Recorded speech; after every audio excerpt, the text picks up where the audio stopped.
বক্তব্য রাখবেন ইসলামী আন্দোলন বাংলাদেশের সংগ্রামী সিনিয়র নায়েবে আমির আলহাজ হযরত মাওলানা মুফতি সৈয়দ মোহাম্মদ ফয়জুল করিম শাইখে চরমনাই। আসসালামু আলাইকুম ওয়া রাহমাতুল্লাহি ওয়া বারাকাতুহু। নাহমাদু ওয়া নুসাল্লি আলা রাসূলিল কারীম, আম্মা বাদ। ফাআউযু বিল্লাহি মিনাশ শাইতানির রাজীম। বিসমিল্লাহির রহমানির রহিম। ওয়ালা তাকরাবুজ জিনা। সাদাকাল্লাহুল আলিয়্যুল আযীম। ইসলামী আন্দোলন বাংলাদেশ ঢাকা মহানগর কর্তৃক আয়োজিত আজকে এই সম্মেলনের সম্মানিত সভাপতি, ওলামায়ে কেরাম, নেতৃবৃন্দ, সর্বস্তরের জনগণ ভাইয়েরা আমার, ধর্ষণের বিরুদ্ধে আন্দোলন চলছে। আল্লাহ পাকের শুকর, আইন প্রণয়ন হয়েছে।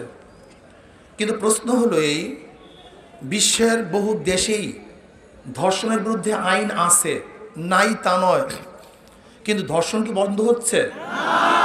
এর কারণ খুঁজতে হবে। আমরা কেউ মনে করি নগ্ন পোশাক ধর্ষণের জন্য দায়ী নয়।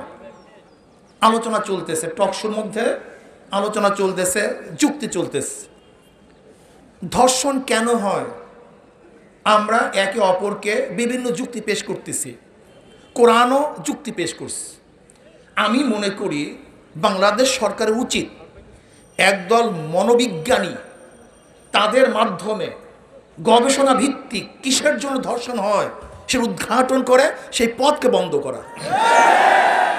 মনোবিজ্ঞানী বাংলাদেশে আছে। যদি নগ্ন পোশাক পুরুষদেরকে উত্তেজিতই না করে, তাহলে এই পোশাক দায়ী না।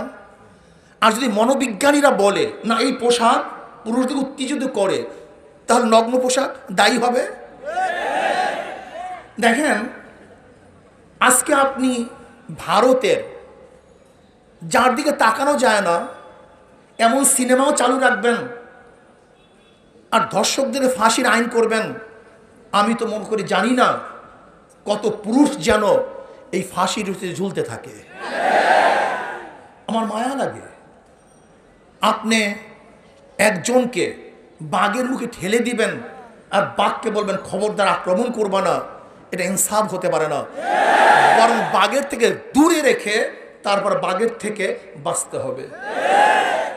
আজকে ধর্ষণের আইন হয়েছে, কিন্তু আমি অনুরোধ করব অপপ্রয়োগ যেন না হয়। এদেশে নারী নির্যাতনের খুব শক্ত আইন আছে, কিন্তু দেখা যায় গবেষণায় 90% নারী নির্যাতনের মামলা সব মিথ্যে মামলা। এটা হয়রানির জন্য করা হয়েছে। কেন? বাংলাদেশে নারী নির্যাতনের আইন খুবই কঠোর, 3 মাসে জামিনই হবে না। এই কারণে দেখা যায় অধিকাংশ পুরুষের বিরুদ্ধে নারী নির্যাতন আইন দেওয়া হয়, মামলা দেওয়া হয়। এদিকে আমাদের সতর্ক থাকা চাই। শুধু তাই নয়, আমাদের দেশে ধর্ষণের বিরুদ্ধে আইন প্রণয়ন করতেছে, কিন্তু জেনার বিরুদ্ধে অবস্থার কি হবে? বেবিচারের কি হবে? আজকে অবৈধ সম্পর্কের কি হবে? আমাদের বক্তাগণ বক্তব্য দিয়েছেন, অনেক মন্ত্রী মিনিস্টাররা এমনভাবে বক্তব্য দেয় যাতে উৎসাহিত হয়। শুধু মন্ত্রী মিনিস্টাররা নয়, আমাদের দেশের প্রেসিডেন্ট পর্যন্ত বক্তৃতা দিয়েছে, তোমরা প্রেম করো, একটা প্রেম করো, বেশি প্রেম করিও না। আমাদের দেশের প্রেসিডেন্টের বক্তব্য। আপনি চিন্তা করতে পারেন আমরা কোন দেশে বসবাস করি?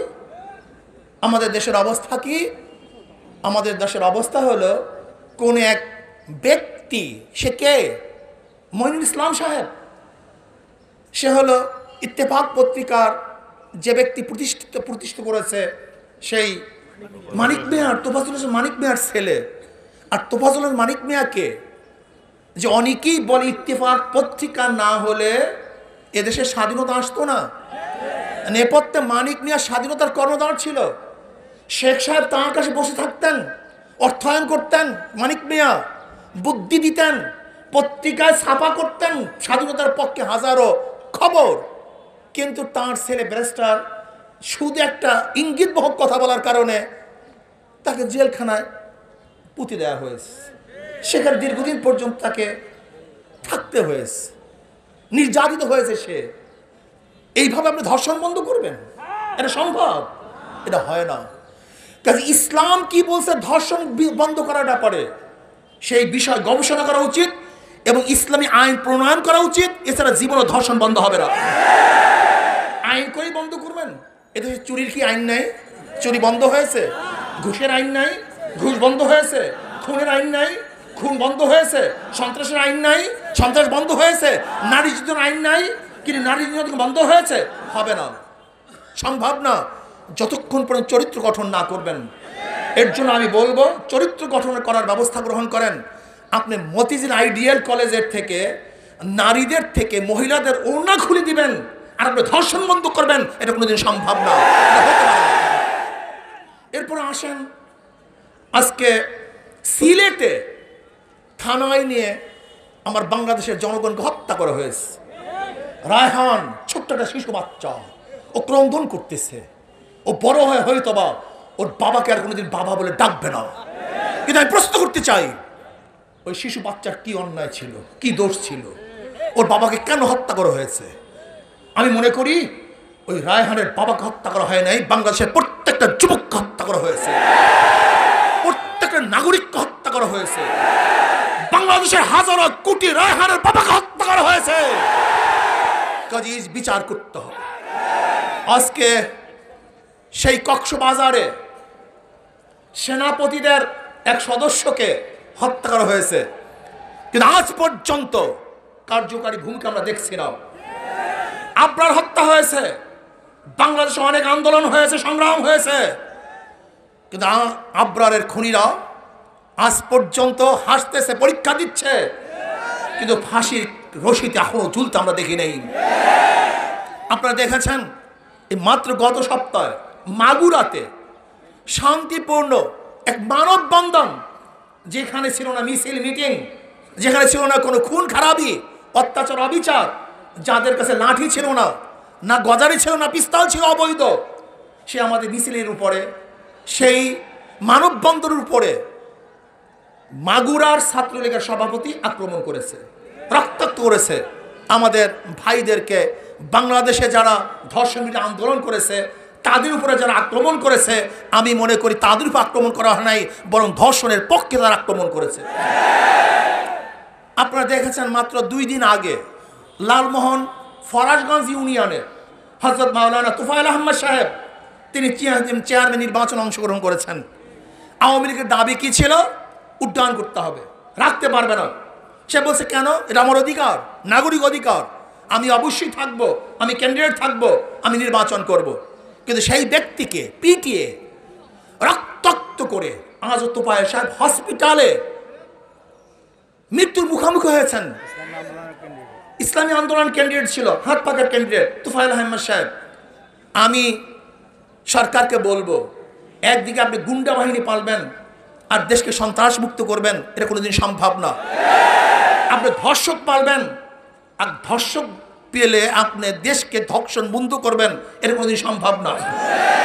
আর আমরা অনেকেই মনে করি সরকার পরিবর্তন, সরকার পরিবর্তন, সরকার পরিবর্তনের প্রয়োজন আছে, কিন্তু কাকে সরকার নিয়ে আসবেন এটা দেখার প্রয়োজন আছে। বিএনপির আমলে ধর্ষণ হয়েছে, জাতীয় পার্টির আমলে ধর্ষণ হয়েছে, বিগত সরকারগুলির আমলে ধর্ষণ হয়েছে। এরা ধর্ষণকে প্রতিরোধ করতে পারবে না, বরং এমন এক সরকার বসাতে হবে যারা ধর্ষণ করে না এবং ধর্ষণের প্রতিবাদ করবে, ধর্ষণকে বন্ধ করবে। সেই সরকার ইসলামী সরকার, সেই সরকার ইসলামী সরকার। আপনারা দেখেছেন ঢাকা বিশ্ববিদ্যালয়ের ছাত্রলীগের সভাপতি তিনি ঘোষণা দিয়েছেন যে ধর্মভিত্তিক কোন সংগঠন ইউনিভার্সিটিতে তারা রাজনীতি করতে পারবে না। আমি ওই হিন্দু বেচারাকে বলবো, ছাত্রলীগের সভাপতি সাহেব, আপনি দেশটাকে কি মনে করছেন? দিল্লি মনে করছেন নাকি? এটাকে ভারত মনে করছেন নাকি? এটা নওয়াব সলিমুল্লাহ ইউনিভার্সিটি, এটা বাংলাদেশের 92% মুসলমানদের দেশের ইউনিভার্সিটি। এই ইউনিভার্সিটি গড়ছে মুসলমান, জায়গা মুসলমানদের, হিন্দুরা বাধা দিয়েছে। কাজী ইউনিভার্সিটিতে কোন ধর্মভিত্তিক সংগঠনকে কেউ যদি বাধা প্রদান করে, ওর আঙ্গুল ভেঙে হয়ে হবে, হাত ভেঙে হয়ে হবে, চক্ষু পুড়িয়ে দেওয়া হবে ইনশাআল্লাহ। প্রিয় ভাইয়ের আমার, আজকাল ধর্ষক বিরোধী আন্দোলন চলতেছে, এইভাবে ধর্ষণ বিরোধী আন্দোলন করলে হবে না। আমরা সবাই আমাদের সবাইকে মাঠে নামতে হবে, ঐক্যবদ্ধ আন্দোলন করতে হবে, সংগ্রাম করতে হবে, গোটা বাংলাদেশকে অবরোধ করতে হবে। যদি আমরা অবরোধ করতে পারি, আন্দোলন করতে পারি, তাহলে ধর্ষণ মুক্ত এক বাংলাদেশ আমরা দেখতে পারবো, খুনি মুক্ত এক বাংলাদেশ আমরা দেখতে পারবো, আমরা জেনা মুক্ত এক বাংলাদেশ দেখতে পারবো। আজকে ধর্ষণের বিরুদ্ধে আন্দোলন চলবে, কিন্তু জেনা বেবিচার চলবে, তাও হতে পারে না। একজন মেয়ের সাথে সম্পর্ক থাকে, যতদিন পর্যন্ত সম্পর্ক থাকে খুবই ভালো, যখন সম্পর্ক নষ্ট হয়ে যায় অমনি গিয়ে সেই মেয়ে ধর্ষণের মামলা আটে। এই সমস্ত ফাইজলামি চলতে পারে না, চলতে দেওয়া হবে না। কাজে ধর্ষণ বন্ধ করুন, জেনা ব্যভিচার বন্ধ করুন, খুন বন্ধ করুন এবং সন্ত্রাস বন্ধ করুন। আর দ্রব্যমূল্যের যে ঊর্ধ্বগতি চলতেছে, এইভাবে একটা দেশ চলতে পারে না। হু হু করে গতকালকে এক দাম, আজকে আর এক দাম, যা ক্রয় ক্ষমতার ঊর্ধ্বে চলে যায়। আমরা বিশ্বাস করি স্থিতিশীল সরকার যতদিন পর্যন্ত না আসবে ততদিন পর্যন্ত দেশ স্থিতিশীল হবে না। কাজে আল্লাহ পাক রব্বুল আলামিন আমাকে এবং আমাদের সবাইকে এই আন্দোলন সংগ্রাম করার তৌফিক